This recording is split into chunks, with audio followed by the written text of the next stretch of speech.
Break के बाद आपका स्वागत है और हम हमारे अगले सेगमेंट का वक्त है मार्केट की महारथी, जिसमें कि आज हमारे साथ जुड़ रहे हैं वेलेंटिस एडवाइजर्स के फाउंडर और MD Jyotivardhan Jaipuria ji. Jyotivardhan ji, thank you so much easy now स्वदेश को अपना कीमती समय देने के लिए। बाजार में हम देख रहे हैं पिछले काफ़ी समय से वीकनेस एक बनी हुई है। पिछले पूरा हफ्ता भी थोड़ा दबाव ही था और इसकी वजह काफ़ी हद तक ग्लोबल मार्केट्स ही हैं। तो पहले उसी पर थोड़ा राय लेना चाहेंगे आपसे। काफ़ी ज़्यादा वॉलेटाइल है इस वक्त ग्लोबल मार्केट, हर एक डेटा पर भारी रिएक्शन दे रहे हैं, जिसका जैसा कि हम पिछले कुछ समय से देख भी रहे हैं। मान लीजिए अगले हफ्ते फेड ने ब्याज दरों में कटौती ले भी ली, पहले तो वो भी समझना चाहेंगे कि आप क्या एक्सपेक्ट कर रहे हैं इस बार फेड के फैसले से, और अगर मान लीजिए ऐसा हो भी गया तो हमारी अंडरस्टैंडिंग तो ये कहती है कि उसका असर अब धीरे धीरे ही दिखेगा। क्या ग्लोबल बाजार लंबे समय तक आपको ऐसे ही वॉलेटाइल नजर आ रहे हैं? हाँ, तो पूजा जी क्या हुआ है कि मार्केट पिछले 3 साल से बहुत अच्छा किया है। तो भारत मार्केट हो चाहे यूएस मार्केट हो, सब जगह वैल्यूएशन सस्ते नहीं है। वैल्यूएशन काफी है ना, महंगे ही कह सकते हैं या एकदम टॉप एंड पे ही है। तो अभी बाजार को अगले हफ्ते फेड का कट तो आना ही चाहिए। हम लोग की उम्मीद है कि 25 बेसिस पॉइंट कट आएगा वहां पे। बाजार का है ना 25 और 50 के बीच में रवैया चल रहा है कि तो कट तो सब लोग एक्सपेक्ट कर रहे हैं। पर अभी महत्वपूर्ण जो चीज है, यदि अपने पिछले 12 फेड कट देखे तो उसमें 10 में है ना बाजार एक साल बाद ऊपर था और 2 में बाजार नीचे था। पर पिछले 4 फेड कट देखे तो उसमें 2 में बाजार नीचे था। तो एक तरह से रिसेंट हिस्ट्री थोड़ा डिवाइडेड है, लॉन्गर हिस्ट्री है कि भी फेड के बाद बाजार है ना बढ़ता है। इस बार जो एक कॉम्प्लिकेशन है वो है कि भाई फेड है ना काट रहा है, पर इसलिए काट रहा है कि है ना इकॉनमी वीक हो गया है क्या। तो कई बार ये आ रहा है कि शायद फेड है ना थोड़ा टू लेट हो गया, इकॉनमी है ना स्लो डाउन हो रहा है, रिसेशन पे जा रहा है। तो इसलिए अपने देखे तो 6 महीना पहले जब इकॉनमी के नंबर्स यूएस में वीक आ रहे थे तो मार्केट बढ़ रहा था कि भाई यूएस वीक हो रहा है तो है ना फेड कट आएगा। पर अब जब इकॉनमी के नंबर्स थोड़ी वीक आ रहे हैं तो थोड़ा डर लग रहा है और मार्केट गिर रहा है, क्योंकि बस वही डर है कि कहीं इकॉनमी ज्यादा स्लो डाउन नहीं हो जावे। क्योंकि फिर फेड कट आवे पर फिर इकॉनमी स्लो डाउन हुए, अर्निंग्स आना है ना धीरे हो जावे तो फिर मार्केट नहीं चल सकता है।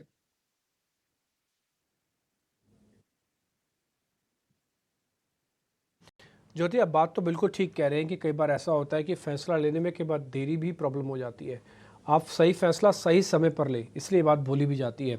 ये बात आपकी बिल्कुल ठीक है कि ब्याज दरें ऐसा ना हो कि उस समय जाके काटी जाए जिस समय हम ऑलरेडी रिसेशन में जाने को बिल्कुल तैयार हो गए हो। अच्छा सर, इंडियन मार्केट का कितना कनेक्शन है इस समय यूएस के साथ? कई बार हमने देखा है कि पिछले एक महीने में जो मैंने नोटिस किया कि हम तेज़ी में उतना पार्टिसिपेट नहीं कर पा रहे जितना मंदी में पार्टिसिपेट कर पा रहे हैं। वो आपने खुद ही ऑलरेडी बता दिया कि वैल्यूएशन ऑन द टॉप है। तो जो भी यूएस के अंदर इस समय हो रहा है उससे हम कितना कनेक्टेड हैं और इंडिया की रूपरेखा क्या रह सकती है सर? तो देखिए डिम्पी जी, कनेक्टेड तो है क्योंकि अपने देखे तो एक तरह से सब ग्लोबल फाइनेंशियल मार्केट एक तरह से कनेक्ट हो गए हैं। तो कनेक्शन है कि है ना वहां पे अभी यदि है ना ब्याज घटता है तो एक फायदा सब इमर्जिंग मार्केट को हो जाता है कि ब्याज घटने के बाद टिपिकली पैसा थोड़ा इमर्जिंग मार्केट में जाता है, थोड़ा इक्विटी की तरफ जाता है, इक्विटी मार्केट में जाता है, तो इसलिए एक तरह से फायदा भी होता है। पर वहां यदि रिसेशन आता है तो स्लो डाउन के संकेत सब जगह आ जाएंगे, भारत को भी थोड़ा असर करेगा इकॉनमी पे। और कई बार स्लो डाउन में क्या होता है, लोग के होम मार्केट बायस बोलते हैं जैसे कि भाई स्लो डाउन है, सब जगह स्लो डाउन हो रहा है तो मेरा मेरा पैसा ना यहीं पे रखता हूँ यूएस में जो अच्छा लग रहा है। अपना थोड़ा कनेक्शन इसलिए कम हो गया है कि भारत में रिटेल काफी जोर से पैसा लगा रहा है बाजार में, और उसके कारण थोड़ा सा जो एफआई सेलिंग यदि अपने देखे पिछले 2 साल में, उसके बावजूद बाजार अच्छा किया है क्योंकि लोकल सपोर्ट रहा है। तो आगे भी लोकल सपोर्ट रहेगा तो एक तरह से थोड़ा सा ऑफसेटिंग फैक्टर उसके लिए हो जाएगा। दूसरा अपना इकोनॉमी देखे तो काफी तर डोमेस्टिक इकोनॉमी है। एक्सपोर्ट जो है अपने ना 20% के नीचे है। तो इकोनॉमी पे असर पड़ेगा, अर्निंग्स पे असर पड़ेगा, पर इतना नहीं पड़ेगा जहाँ कई अगले देशों में पड़ेगा। तो एक तरह से डोमेस्टिक इकोनॉमी जो इंडिया है उसके अट्रैक्शन के कारण थोड़े फ्लोज भारत में आते रहेंगे। बस जैसे आपने भी कहा मैंने भी कहा, वैल्यूएशन का एक है ना कंसर्न रहेगा।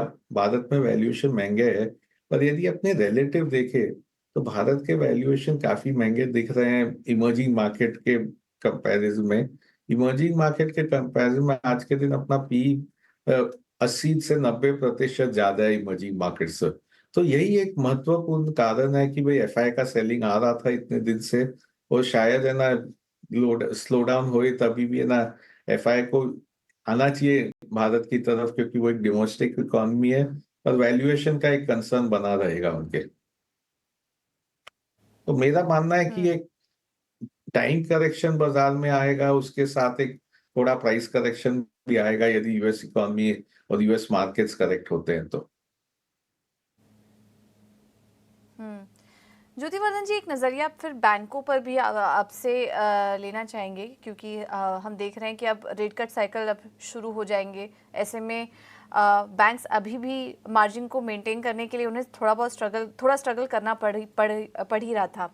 अब जब रेट कट साइकिल शुरू हो जाएंगे तो ऐसे में क्या कुछ इम्पैक्ट आप देख रहे हैं बैंकों पर? क्या नज़रिया बन रहा है इस ओवरऑल इस पूरे सेक्टर को लेकर जब ये साइकिल शुरू होगी? तो स्टार्टिंग में क्या होता है कि जब रेट कट साइकिल चालू होता है तो अपने को देखने मिलता है कि उस टाइम पे लोन्स पे ब्याज घट जाता है जैसे ही रेट कट साइकिल चालू होता है। पर डिपॉजिट्स, क्योंकि कोई का 3 साल का डिपॉजिट है, 2 साल का डिपॉजिट है, वो रेट घटने में टाइम लगता है।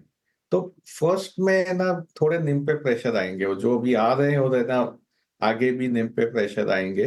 तो उस कारण ही अपने देखे तो बैंक शेयर ज्यादा चल नहीं रहे, बैंक शेयर काफी मंदे रहे, अंडर परफॉर्म किए पिछले 1 साल में। हम लोग जिस नजर से देखते हैं, हम लोग थोड़ा जल्दी खरीदते शेयर्स को जब वो आउट ऑफ फेवर रहता है। हम लोग का 3 यूज का फिलोसफी है कि under valued, under performing, under own shares को लेते हैं। तो एक तरह से आज देखें तो मार्केट महंगा है, मार्केट में बैंक्स एक सेक्टर है जो है ना सस्ता दिख रहा है, ज्यादा महंगा नहीं है। यदि 5 साल 10 साल के एवरेज वैल्यूएशन देखे तो बैंक्स उधर ही है या उससे नीचे है। कई सेक्टर आज के दिन बहुत ऊपर है 5-10 साल के वैल्यूएशन के कंपेरिजन में। तो मेरा मानना है कि बैंक से एक बाय ऑन डिप पे हम लोग को अभी भी थोड़ा थोड़ा बैंक में खरीदारी कर रहे हैं जब है ना शेयर प्राइस घटता है। पर ये अगले 3 महीने के मोमेंटम ट्रेड नहीं है, पर अगला 2-3 साल का लॉन्ग टर्म पोजीशन बनाने के लिए ट्रेड है कि एक बार है ना न्यूज पे प्रेशर आएगा, पर जैसे जैसे ना ब्याज घटते रहेगा, एक तो क्रेडिट ग्रोथ बढ़ना चालू हो जाएगा, और दूसरा है ना थोड़े 1 साल बाद डिपॉजिट के भी बात घटने लगेंगे, उसके बाद निम पे वापस पॉजिटिव इम्पैक्ट आएगा, निम बढ़ना चालू हो जाएगा।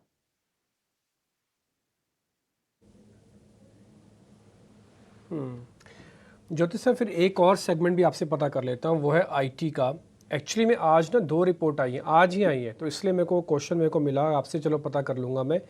फर्स्ट है जेपी मॉर्गन की रिपोर्ट। वो ये कहती है कि यूएस के अंदर अभी आईटी स्पेंडिंग बढ़ेगी। वहाँ पे इलेक्शंस हैं, और इलेक्शन से पहले या बाद में आईटी स्पेंडिंग का वो टिपिकली देखते हैं बढ़ता हुआ, तो इंडियन कंपनीज को बेनिफिट होगा।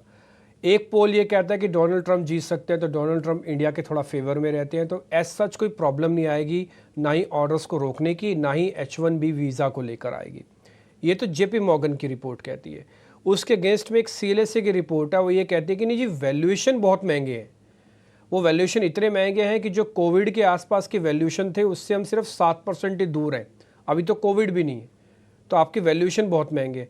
आईटी को आप कैसे रेट कर रहे हैं सर? क्योंकि आईटी थोड़ा सर्वाइवर भी है, बीच में हमको आईटी ने ही बचाया काफ़ी हद तक। हाँ, तो देखिए आईटी में क्या है, एक तो अंडर परफॉर्म किया था काफी सेगमेंट, तो इसलिए ना लोग वहां पे नजरिया देखे थे। दूसरा है कि हम लोग ओवरवेट नहीं है, अभी भी न्यूट्रलिश है, और उसका कारण ये है कि यदि यूएस में स्लो डाउन चालू हो जाता है, तो स्लो डाउन चालू होता है तो फिर कहीं ना कहीं आईटी स्पेंडिंग पे असर आएगा, और आईटी स्पेंडिंग पे असर आ गया यूएस का, तो भारत के भी है ना जो अर्निंग्स के आंकड़े हैं ये आईटी कंपनीज के, वो थोड़े प्रेशर में रहेंगे। दूसरा, हम लोग का लॉन्गर टर्म जब हम लोग सोचते हैं तो या एआई जब से चालू हुआ है, आर्टिफिशियल इंटेलिजेंस, उसका असर कहीं ना कहीं आईटी स्पेंडिंग पे आएगा, क्योंकि जितने लोग का दरकार था कोई भी प्रोजेक्ट करने को, वो लोग कम हो जाएंगे। तो एक तरह से फ्यूचर आउटलुक थोड़ा सा क्लाउडी हो गया है। फिर भी हम लोग इस पर न्यूट्रल है और एकदम अंडरवेट नहीं है, क्योंकि है ना बाजार काफी महंगा है, एक तरह से ये सेक्टर ज्यादा है ना आउट परफॉर्म नहीं किया है पिछले 6 महीने छोड़ के। और यहाँ पे कंपनीज है जहाँ पे फ्री कैश है, काफी है ना, डेट लेवल नहीं है, कैश फ्री है ना, कंपनीज काफी अच्छे है। तो एक तरह से न्यूट्रलिश व्यू है हम लोग का, कोई ज्यादा ऐसे पॉजिटिव नहीं है पर इतना नेगेटिव भी नहीं है इस टाइम पे। ठीक है, sort of a neutral view है, ना ही पॉजिटिव ना ही नेगेटिव आईटी को लेकर।